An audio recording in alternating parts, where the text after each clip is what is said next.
Welcome, everybody. How's everyone doing? Good evening. Hello. My hair is a little crazy, sorry. Oh. Hey, everybody. How's everyone doing this evening? I'm tired, I'm not gonna lie. I just got back from working out for my second day of working out at the new gym. I want to die. I cannot get out of this chair. When this is over, I might just roll it into the next room because the idea of trying to stand up out of it sounds miserable. I almost didn't go back today. I almost thought, I'm going to take a day off and go the next day. And then I thought, no, I cannot make excuses for why I shouldn't go. And so I went. And today was different. Today I did a boot camp. Yesterday was TRX. TRX was way worse than boot camp.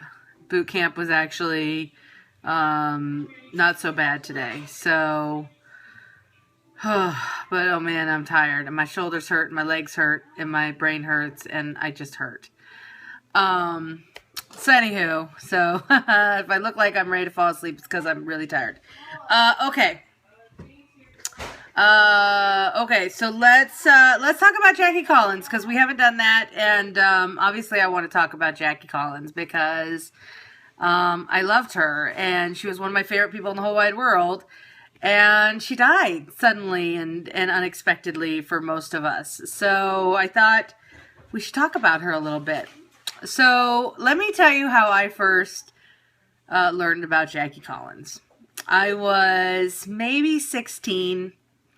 And I was spending the summer at my brother Michael's house, and he lived with John and Saban at the time. And I got bored one day, and so I went and started perusing their bookshelf, seeing if there was something I could read. And I saw the cover for, I think it was Hollywood Wives. It was the first one I read, Hollywood Wives. There was a Hollywood Husbands and a Hollywood Wives. But I think I started with the Wives. And I picked it up and I read the cover and it sounded scandalous and totally like something I wanted to read. So I started reading it and I was like, oh my God, this is fucking amazing. And I read it. I couldn't get enough. And I think he also had a copy of Hollywood Husbands, which I also quickly scanned through and read as quickly as I could. And after those two books, I was hooked. Like completely, totally, utterly hooked on Jackie Collins. I love the way she writes a bunch of different characters and you never know where or how they're all going to weave together, but they always do. And sometimes I remember staying up in high school. Oh my God, my dogs are barking. I remember staying up in high school for hours and hours and hours and hours on end, reading books when I should be sleeping. Because I just couldn't put it down because there was like this mysterious character. You didn't know who the fuck it was and you were trying to figure out who it could be. And by the end, and it was just like, it was insane. And I love that about her books. I think her earlier books were obviously better than some of her later books, but I still always enjoy a Jackie Collins book. And part of what I love about them is just there's a certain just joy to reading her books. Like you just sit down and it's gossipy and there's a certain amount of truth and a certain amount that is totally fictional. But then there are storylines when you're like, oh, you know that this happened in real life. She doesn't say who it is, but she gives you enough hints that you're like, okay, I've got an idea. And I love that about her because she was like the queen of gossip. Everyone wanted to tell Jackie Collins stories. And every time she'd come on our show, she would talk about that, which I just loved. So in high school, I went through all of her books. I read, and my mom was a librarian, so that was kind of convenient. So she could get me the ones that she didn't have in her library. We could interlibrary loan them, so I could get all the like old ones and then catch up. My favorite one, I believe, was one called Bitch, which is a Lucky Santangelo book. Lucky is probably her most famous character. Lucky is a very strong female character. And I like that Jackie wasn't afraid to write really strong women in her books. I mean, she wrote plenty of pussies too, but she wrote some pretty tough, badass bitches, which I always appreciated. So obviously I've loved her for years, and when I went to work at Barnes and Noble years and years ago, I remember buying the new Jackie Collins book every time one would come out. And the thing about Jackie is, in the last probably 10 years, she's been pretty consistently putting out a book a year for a while. And so when we started doing the radio show, I had Jackie Collins on my dream guest wish list for eons. It felt like, I mean, probably 5 or 6 years I'd had her on this list. I'm like, oh my God, if there's one person I want, it's Jackie Collins. And for whatever reason, she happened to be doing a book tour, and she was coming up to Sirius, and I begged and I pleaded with the talent department to let her be on our show. And they were like, really? Jackie Collins on your show? And I'm like, I know our show's a dirty little show, but trust me, no one knows more about Jackie Collins than I do. I'm obsessed with her books. I've read every single one. And so finally I convinced them to let us have her on the show. In the first interview, I was so excited. I just talked a mile a minute. I don't even think I even let her say anything, because that's what happens when I'm a super, super duper fan. And it was awesome. I mean, I was like, oh my God, it's Jackie Collins. This is the fucking best. And then, of course, every time she'd come in, she'd sign whatever book it was that she was promoting and give me a hard copy of the book, which I have many signed books from Jackie Collins, and they're the best. I mean, honestly, they fucking rock. She wrote one for my mom. She's written see, there it is. Bam, 2011. She does this, I mean, she did this every time she came in the studio. It's so fucking cool. Like, does it get better than that? No. I love Jackie on the show. She was honestly one of my favorite guests ever. And part of what I loved her is that Derek loved her as much as I do. And that's rare with a guest on our show. Usually one of us loves the guest more than the other. But in this case, we both pretty equally loved her. Derek could talk gossipy Hollywood shit with her, and I could completely geek out about the books with her. So it made for really fun interviews. And it was great. So a lot of people I know are kind of curious as to what was going on these last 6 years. Obviously, she had breast cancer, which she did not disclose to really anybody. And it's interesting because, we saw her pretty regularly once a year for the last 4 or 5 years. And then last year we actually saw her twice because she did a cookbook and a novel. And, I wouldn't have said, oh yeah, you could totally tell that she was sick, because you couldn't. But she also was, in her 70s, and she was starting to age. Even though she looked better than most 70-something-year-olds I know, she always looked like $1 million fucking dollars. And I have to say, it's one of the things I loved about her.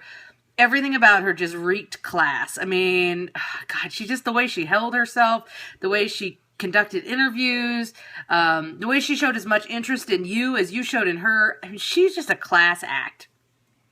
And but I did notice, obviously, as last year, that she'd lost some weight, was looking a little bit skinnier, and she was always a pretty skinny lady. Although her boobs looked great, not gonna lie, because yes, even I check out old lady tits when they're on a rockin' bod, and her bod was rockin'. I know, I shouldn't admit it, but it's true. I checked out 76-year-old tits. Yep, it's true.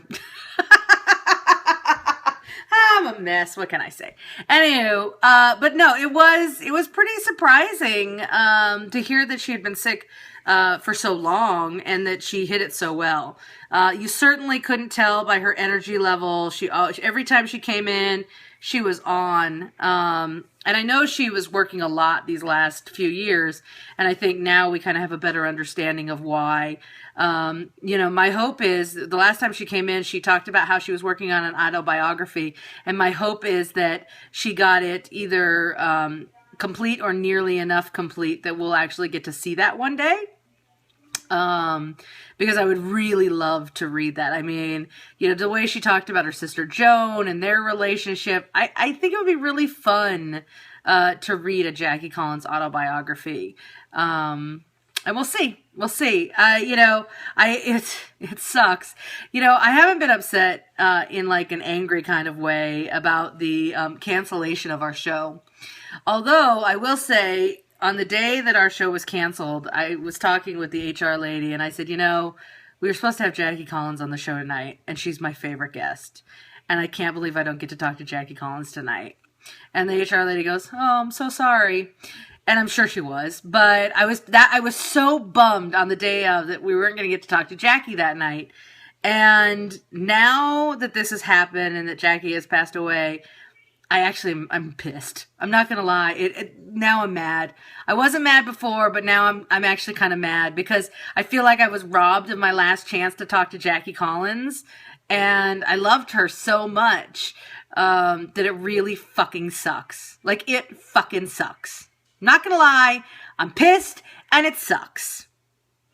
But this is life, and life goes on for some of us, and I was in the middle of reading the last Jackie Collins book, the one that she was coming to promote, and when the show got canceled, I went into kind of a dark place for a few days and for a while, and I stopped reading the book, even though it's really good, and I haven't picked it up yet, and it's been sitting quite literally on my bedside table since the show's been canceled, since the day the show got canceled. So yeah, June 17th.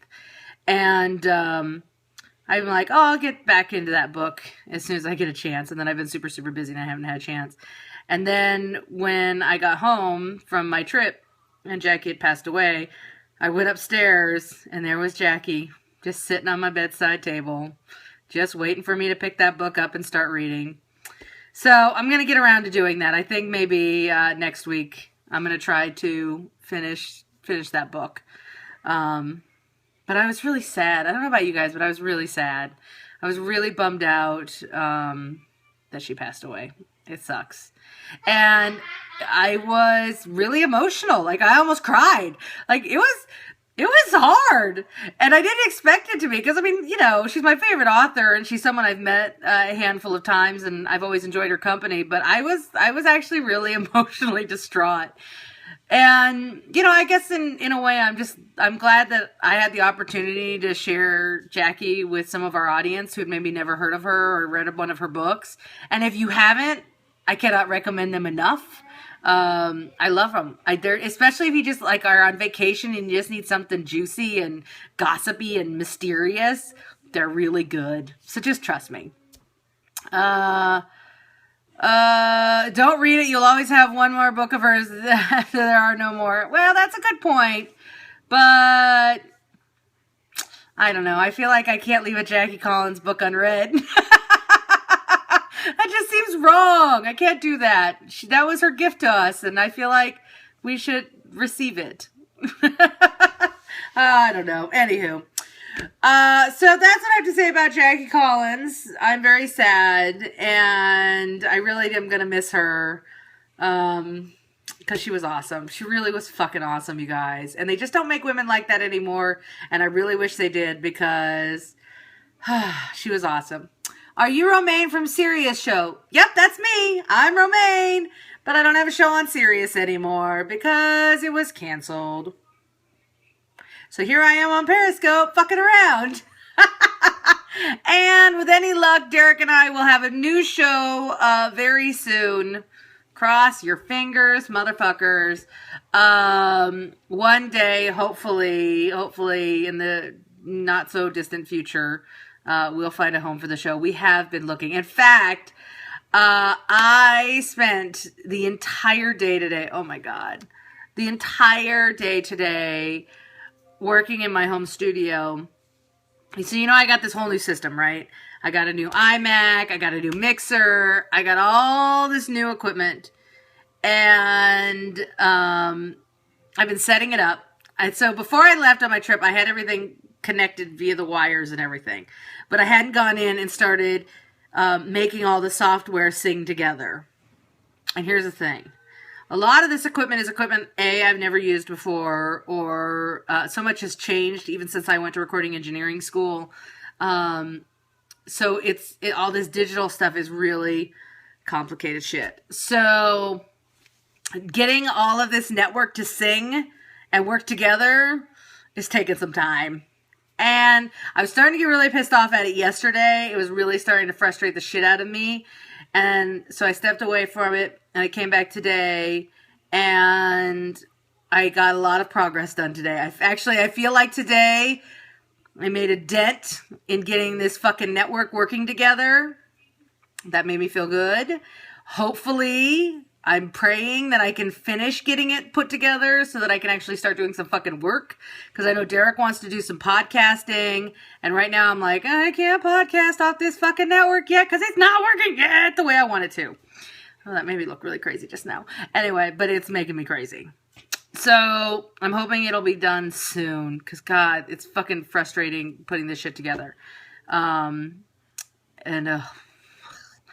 yeah, I'm working on it. I am working on it. I swear to God I'm working on it. I was up in that studio today for 8 hours, easily 8 hours today, testing different things and shit. Ugh. No hat today.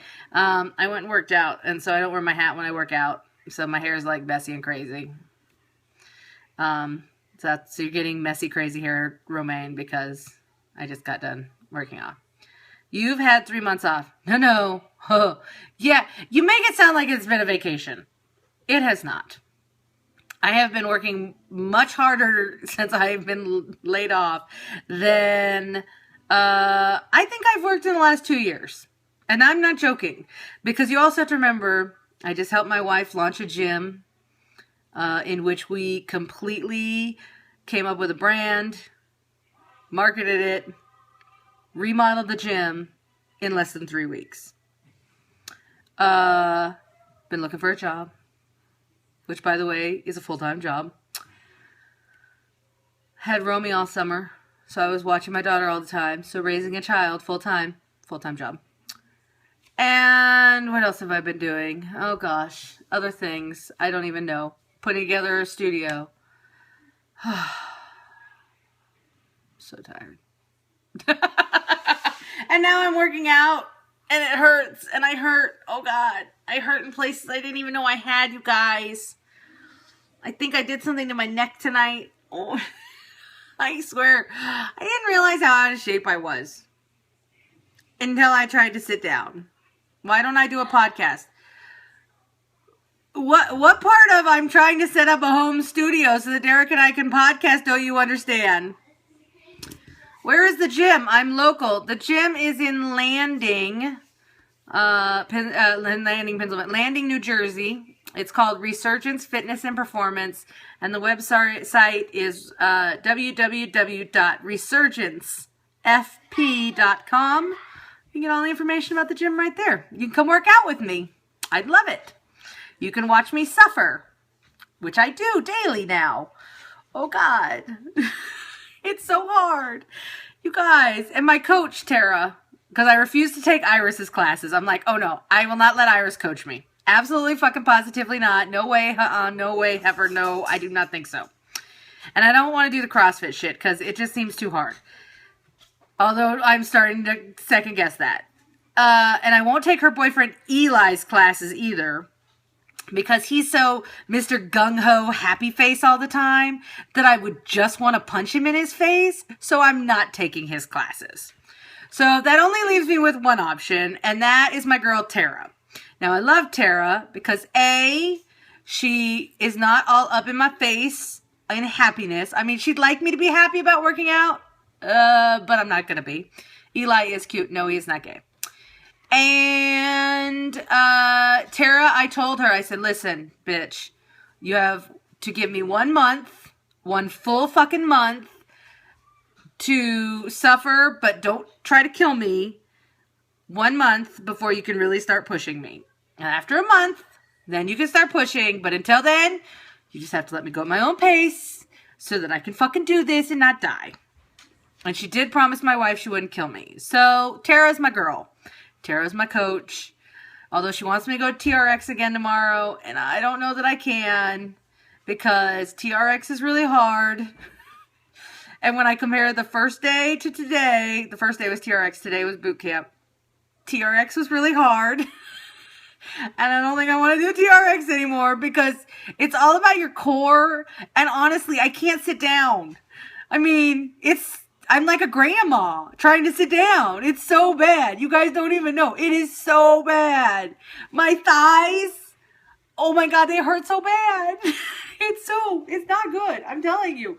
It is bad.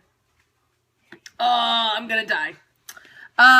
Tim keeps telling me to take tomorrow off. I'm not going to take tomorrow off, but I'm going to take Saturday and Sunday off.